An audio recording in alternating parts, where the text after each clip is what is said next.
Hello, hello, hello. Welcome to Audiotree Live. Today is June 17th, 2025, and I'm your host, FINGY.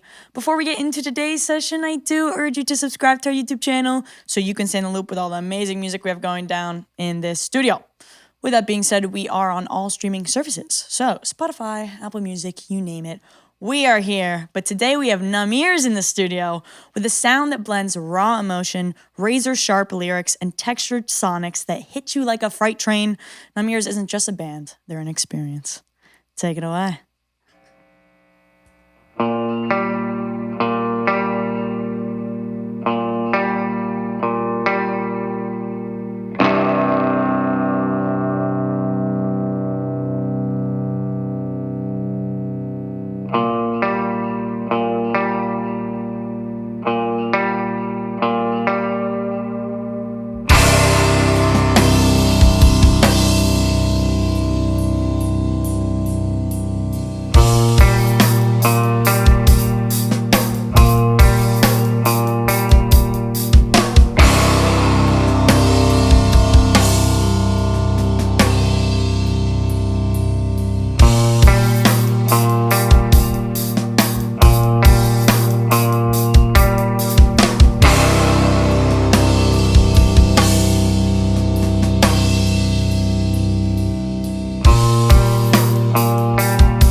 guys, this has always perplexed us here at Audiotree. Over 88% of you that watch our show are not subscribed to our channel. Kind of wild, right? So could you please do us a favor? If you like this show and you like discovering new music and you wish to support us, the free and simple way to do that is to subscribe to our YouTube channel. And our commitment to you, if you do that, our team will continue to book the best bands we can, listen to your feedback, and book who you want to hear on this show, continuing to capture and share astounding music to you all. Thank you. Damn. That was a crazy drum pocket you had over there. So sick. Yeah. So, would you mind entertaining a bit of an origin story for me? I was wondering how everybody got into music in the first place. Yeah, my dad was a really big part of it. He was always in bands growing up, and he really showed me everything that I knew from a young age. He was always into hardcore, he was always into punk music, and kind of just from a baby, I was always around it. So that really influenced me as a person and just everything about me. What was the question? I'm sorry. You're good. I was wondering how music entered your life in the first place. Yeah, my dad and my parents just always being just playing music, like in the car, just on the way to school, just picking up on like punk stuff, like hardcore stuff. My mom would play like a lot of like pop stuff, so it's like two different worlds, but it's kind of just like all blended together. So it's like me and my siblings listen to like everything. Yeah, sick. I don't really come from many music players, but I come from a lot of music lovers, and that's pretty much where I got my love for music. Just both my parents as well. My dad was very into like new wave stuff, like Joy Division and the Smiths, New Order, and then my mom liked a lot of like old pop punk stuff, like Blink and Lagwagon. So kind of that's where it started with me. And then where did it start with y'all? How did everyone end up linking up? So basically, it used to be our friend Noah in the band, and me and Noah have been friends since like basically the third grade, kind of like on and off. And then we became friends again, been like sophomore year of high school. I was playing bass, Noah picked up guitar, and then Noah was friends with Matt, so we all kind of started jamming, and we started our first hardcore band called Turn Away. And then just a few years after that, COVID happened. We weren't playing any shows. And then we kind of all just got into like heavier music and more, I guess, like different genres of hardcore, like screamo. And then we started this, and we wrote some of our first songs, and then played our first show June of 2022. Nice. It's pretty crazy. It's like 2 years, or it'll be 3 years or 4 years of this band in like a few days. Oh my gosh. Yeah. I mean, how are y'all celebrating? Chicago. Hey. Hopefully not deep dish, because it's a prank. Please don't eat that. I think deep dish was the plan tonight. Really? Yeah. Hey, listen, if you're trying to like pass out right after. Oh yeah, for sure. Definitely do that. But if you're trying to pop out, maybe a sweet green, you know? Oh, maybe. Something like that. Maybe a little Kava. salad action. Kava. All right, exactly right. And so that's interesting. You were in a project that then informed this project. I'm sure there's a lot of lessons that were learned throughout both of those endeavors and within these endeavors. What have y'all specifically learned from each other that has helped inform your artistry? I think playing with Frankie for as long as we have together, he's the only drummer I've ever been in a band with. Every band that I've been in is with Frankie, and it's just like we kind of just know how we play, and we know what we need in music, and it's really I think it's taught me patience and like understanding, because I think all three of us understand each other pretty well, especially music-wise, like chemistry. I think we really know how to talk to each other, and we really know what we expect from each other. Yeah. Yeah, I would say communicating and like sonically, like all being there, like together, like musically, and when we practice too, and even outside of it, because like we're friends, like we hang out outside of just like playing music, so it's kind of just like just learning how to talk to one another. Loyalty too is something I learned a lot. I think playing with these guys, like we got each other's backs, like through like thick and thin. Like we have our moments, but it's like at the end of the day, it's like all love. Yeah. I admire that you say that. I feel as though loyalty has left the conversation unless it's like in a romantic sense. And I think it's really cool that y'all have that. Yeah. I'd say being in a band is like straight up being in a relationship. Yeah. Like,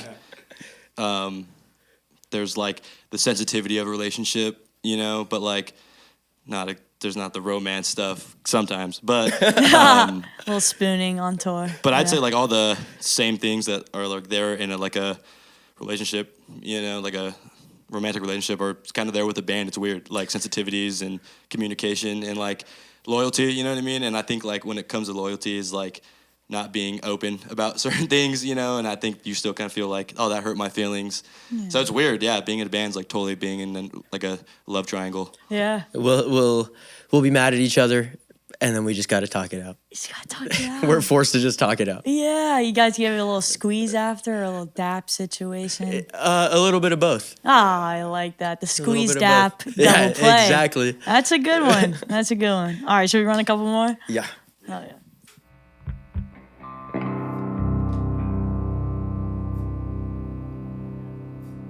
We wait for the day to end!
So sick.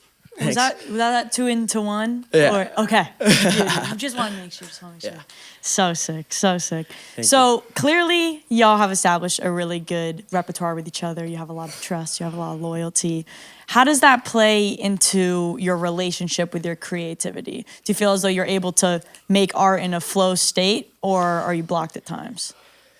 I think it really depends on just how we are with each other at the time. You know what I mean?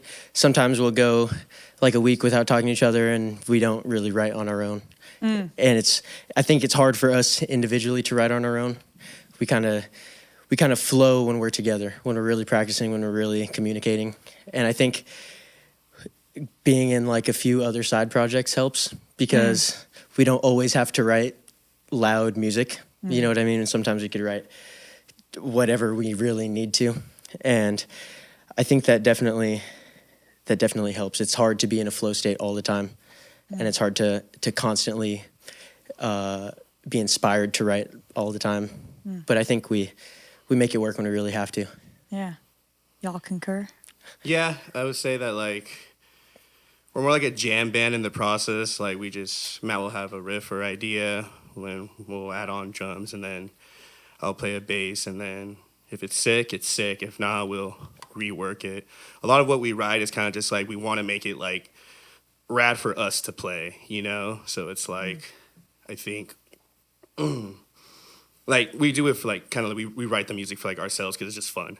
Yeah. So it's like, yeah, Matt said like we have our weeks where we don't write, and then we'll get into a day and we'll knock out like a song and like maybe like half of a song, like if the flow is really good. Yeah. Beauty. Feel the same? Yeah. Yeah. And is that your favorite part of it, writing it, or is it playing it? What's most enjoyable for y'all? I think listening back to it, like when the final product is the best part. Writing sucks. It does. Yes. It really does suck. Writing sucks, especially if there's any sort of deadlines on anything, which we had a weird one for this last record. Yeah. I don't know.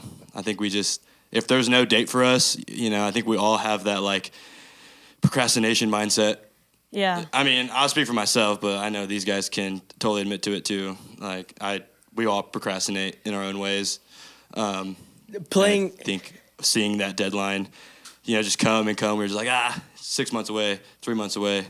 Oh, we record next week. Yeah. And we honestly wrote, I think, 2 songs in a week. Yeah. Well, they're cool, but yeah, I think procrastination, sucks when you're writing for sure. The real determining factor is how we feel about the song when we play it live. Yeah. If it we'll write a song, we'll play it the next show. If we just don't feel it, we'll just scrap it. And that's happened so many times. Plenty of times. It's So many times. Really? We've played shows. We've played shows, had a new song, and we're like, nah, we don't want to do this, and then just never play it again. And is that also, have you experienced that in rooms that would more often than not support new ideas, so it flopping in that room really feels, or do you think the room was also kind of I think it doesn't matter as much for the crowd for us. Like flopping, it matters if it flops to us playing it. Like the crowd, if they have a great reaction, if they have a bad reaction, it kind of sits neutrally with us. If we're playing it and we think that we have a bad reaction to the song, then it's just not it. Yeah. And how often does it happen that one of y'all is like, yo, that was trash, and then everyone's like, no, I really like that? Or are you always on the same page? I'd say more on the same page more often than not. Yeah. But I also feel like we've gotten really good at like just being honest about like if the song, we either don't like the song, or if like it's just the same riff in a different pattern, or like that kind of stuff. To be like, I mean, I think we all know our potential at this point of like, dude, you're kind of like, you could put in your all and we can make something great, or like we can just keep this and, you know, stay very stagnant. But yeah. And is that a way you've reframed songs, is like finding you did a similar pattern or a similar progression and then be like, okay, we did that, let's flip it on its head? Or is it a full goodbye? Sometimes it's a revision, I'd say. Yeah, for sure. More often than not, it's a revision, I think. Yeah. because you're trusting it's coming from somewhere else. Yeah, for sure. I like that. And with this last project, you were saying that you're working this like limitation of a timeline. What's the goal you want listeners to get from the album itself? I think for me personally, this record is the best thing I've ever written at this point of my life. And I think I'm really proud of the songs. I think it's really meaningful. And it came from a meaningful place in the 6 months that we wrote it in. Yeah. And I think it's really what I needed to write. And I think people could take it genuinely however they need to take it. Yeah. I think there's no exact feeling that I'm trying to portray with any of the lyrics, any of the structures of the songs. I think people need what they need, and they might be able to find what they need within this record. I like that. The intention is to just capture you, and if it resonates, it resonates. Yeah, exactly. Sick. All right. Well, should we close this bad boy out? Yeah. Nice.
Everything I've said and done.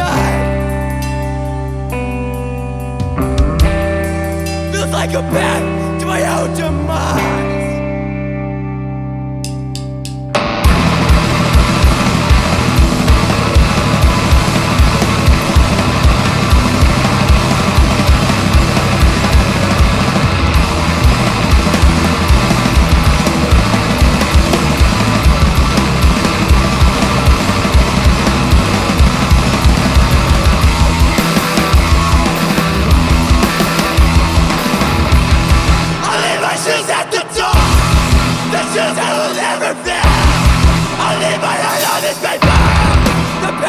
Never failed.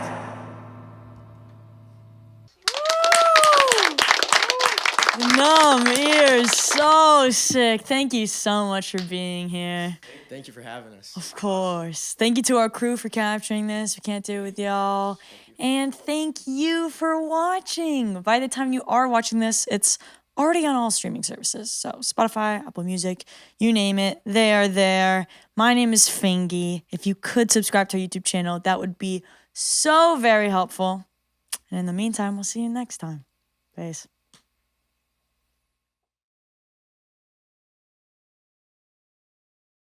All right, so you guys want to do it for real now?